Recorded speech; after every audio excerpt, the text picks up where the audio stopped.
Let us begin. The Emperor's New Clothes. Many years ago, there was an emperor who was so excessively fond of new clothes that he spent all his money in dress. He did not trouble himself in the least about his soldiers, nor did he care to go either to the theatre or the chase, except for the opportunities then afforded him for displaying his new clothes. He had a different suit for each hour of the day, and as of any other king or emperor, one is accustomed to say, "He is sitting in council." It was always said of him, "The emperor is sitting in his wardrobe." Time passed merrily in the large town which was his capital. Strangers arrived every day at the court. One day, 2 rogues, calling themselves weavers, made their appearance. They gave out that they knew how to weave stuffs of the most beautiful colors and elaborate patterns, the clothes manufactured from which should have the wonderful property of remaining invisible to everyone who was unfit for the office he held, or who was extraordinarily simple in character. These must indeed be splendid clothes, thought the emperor. Had I such a suit, I might at once find out what men in my realms are unfit for their office, and also be able to distinguish the wise from the foolish. This stuff must be woven for me immediately. And he caused large sums of money to be given to both the weavers in order that they might begin their work directly. So the 2 pretended weavers set up 2 looms and affected to work very busily, though in reality they did nothing at all. They asked for the most delicate silk and the purest gold thread, put both into their own knapsacks, and then continued their pretended work at the empty looms until late at night. "I should like to know how the weavers are getting on with my cloth," said the emperor to himself after some little time had elapsed. He was, however, rather embarrassed when he remembered that a simpleton, or one unfit for his office, would be unable to see the manufacture. To be sure, he thought he had nothing to risk in his own person, but yet he would prefer sending somebody else to bring him intelligence about the weavers and their work before he troubled himself in the affair. All the people throughout the city had heard of the wonderful property the cloth was to possess, and all were anxious to learn how wise or how ignorant their neighbors might prove to be. "I will send my faithful old minister to the weavers," said the emperor at last, after some deliberation. "He will be best able to see how the cloth looks, for he is a man of sense, and no one can be more suitable for his office than he is." So the faithful old minister went into the hall where the knaves were working with all their might at their empty looms. "What can be the meaning of this?" thought the old man, opening his eyes very wide. "I cannot discover the least bit of thread on the looms." However, he did not express his thoughts aloud. The impostors requested him very courteously to be so good as to come nearer their looms, and then asked him whether the design pleased him, and whether the colors were not very beautiful, at the same time pointing to the empty frames. The poor old minister looked and looked. He could not discover anything on the looms, for a very good reason. There was nothing there. What? Thought he again. Is it possible that I am a simpleton? I have never thought so myself, and no one must know it if I am so. Can it be that I am unfit for my office? No, that must not be said either. I will never confess that I could not see the stuff. Well, Sir Minister, said one of the knaves, still pretending to work, you do not say whether the stuff pleases you. Oh, it is excellent, replied the old minister, looking at the loom through his spectacles. This pattern and the colours, yes, I will tell the emperor without delay how very beautiful I think them. We shall be much obliged to you, said the impostors, and then they named the different colours and described the pattern of the pretended stuff. The old minister listened attentively to their words in order that he might repeat them to the emperor, and then the knaves asked for more silk and gold, saying that it was necessary to complete what they had begun. However, they put all that was given them into their knapsacks and continued to work with as much apparent diligence as before at their empty looms. The emperor now sent another officer of his court to see how the men were getting on, and to ascertain whether the cloth would soon be ready. It was just the same with this gentleman as with the minister.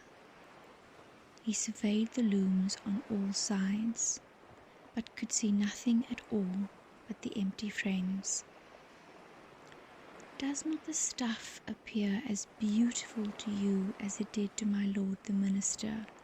Asked the impostors of the emperor's second ambassador, at the same time making the same gestures as before, and talking of the design and colours which were not there.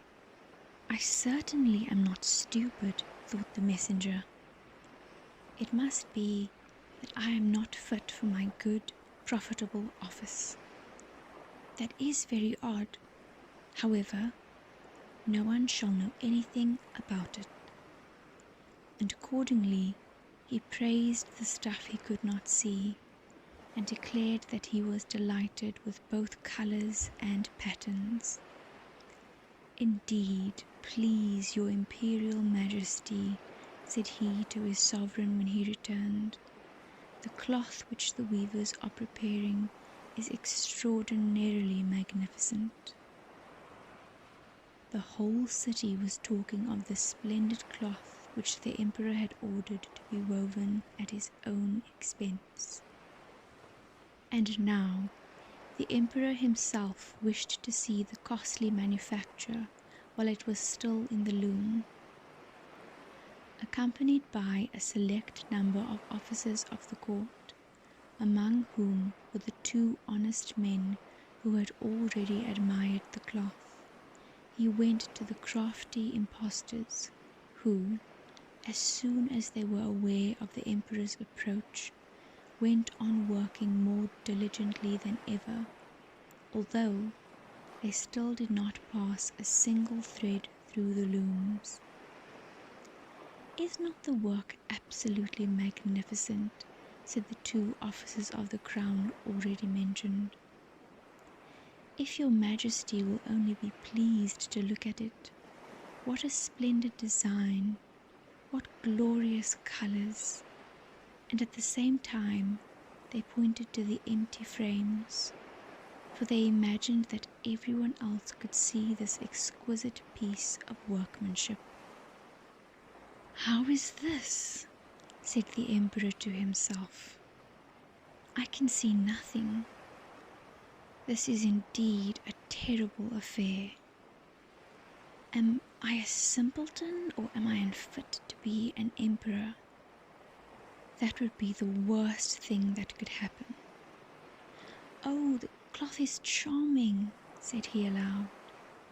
It has my complete approbation, and he smiled most graciously and looked closely at the empty looms, for on no account would he say that he could not see what two of the officers of his court had praised so much. All his retinue now strained their eyes, hoping to discover something on the looms, but they could see no more than the others. Nevertheless, they all exclaimed, "Oh, how beautiful!" and advised His Majesty to have some new clothes made from this splendid material for the approaching procession. Magnificent, charming, excellent, resounded on all sides, and everyone was uncommonly happy. The Emperor shared in the general satisfaction, and presented the impostors with an order of knighthood and the title of gentlemen weavers. The rogues sat up the whole of the night before the day on which the procession was to take place, and had 16 lights burning, so that everyone might see how anxious they were to finish the Emperor's new suit. They pretended to roll the cloth off the looms, cut the air with their scissors, and sewed with needles without any thread in them. "See," cried they at last, "the Emperor's new clothes are ready." And now the Emperor, with all the grandees of his court, came to the weavers, and the rogues raised their arms as if in the act of holding something up, saying, "Here are your Majesty's trousers, here is the scarf, here is the mantle." The whole suit is as light as a cobweb. One might fancy one has nothing at all on when dressed in it. That, however, is the great virtue of this delicate cloth. "Yes, indeed," said all the courtiers, although not one of them could see anything of this exquisite manufacture. "If your Imperial Majesty will be graciously pleased to take off your clothes, we will fit on the new suit in front of the looking-glass." The Emperor was accordingly undressed, and the rogues pretended to array him in his new suit, the Emperor turning round from side to side before the looking-glass. "How splendid His Majesty looks in his new clothes, and how well they fit!" everyone cried out. "What a design! What colours! These are indeed royal robes." "The canopy which is to be borne over your Majesty in the procession is waiting," announced the chief master of the ceremonies. "I am quite ready," answered the Emperor. "Do my new clothes fit well?" asked he, turning himself round again before the looking-glass in order that he might appear to be examining his handsome suit.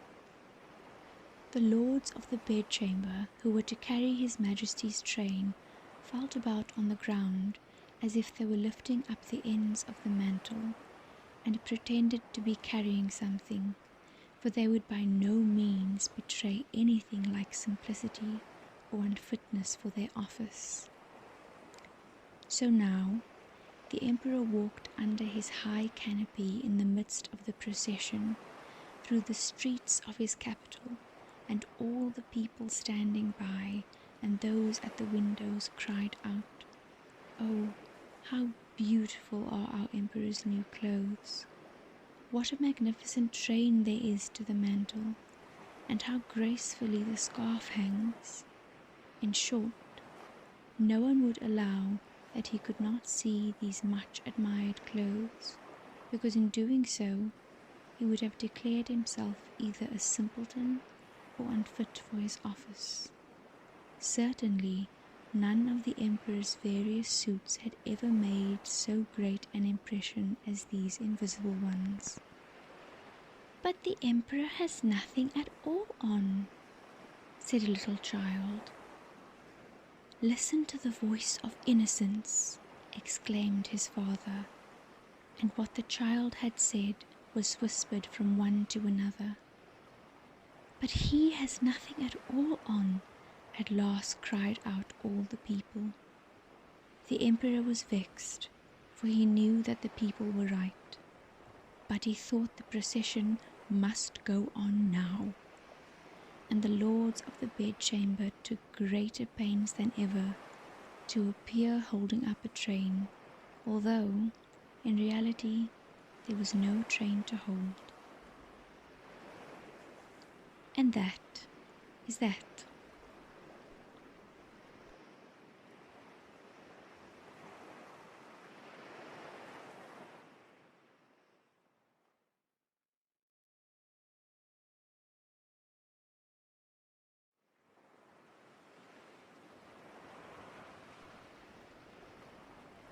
Let us begin. The Little Match Girl. Most terribly cold it was. It snowed and was nearly quite dark and evening, the last evening of the year. In this cold and darkness there went along the street a poor little girl, bareheaded and with naked feet. When she left home, she had slippers on, it is true. But what was the good of that? They were very large slippers, and the poor little thing lost them as she scuffled away across the street because of two carriages that rolled by dreadfully fast.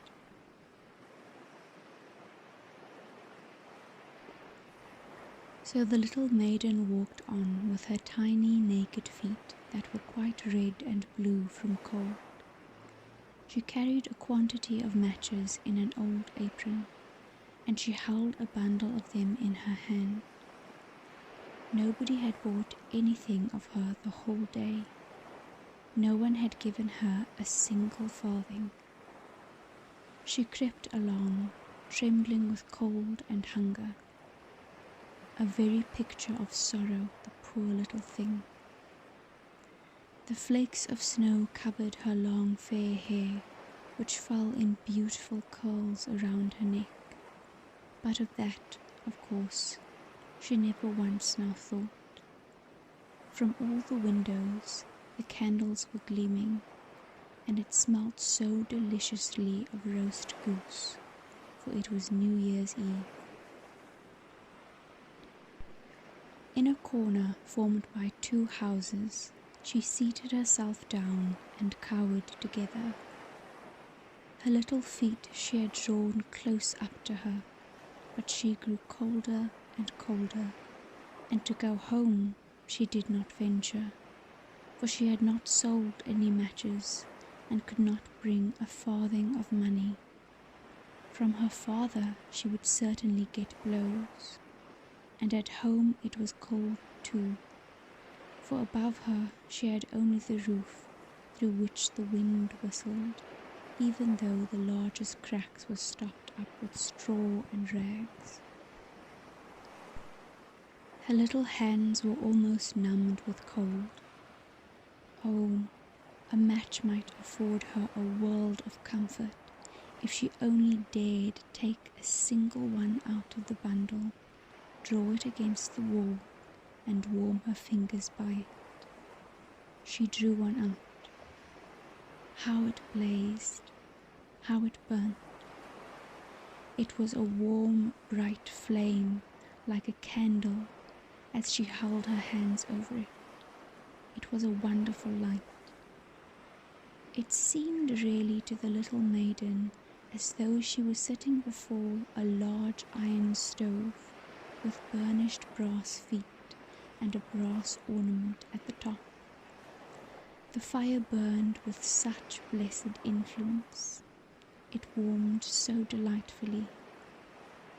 The little girl had already stretched out her feet to warm them too, but the small flame went out, the stove vanished, and she had only the remains of the burnt-out match in her hand.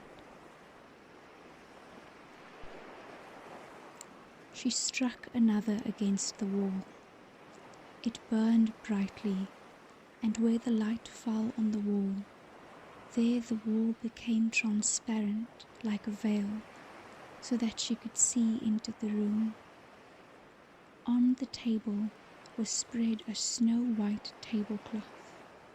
Upon it was a splendid porcelain service, and the roast goose was steaming famously, and what was still more capital to behold was the goose hopped down from the dish, reeled about on the floor with knife and fork in its breast, till it came up to the poor little girl.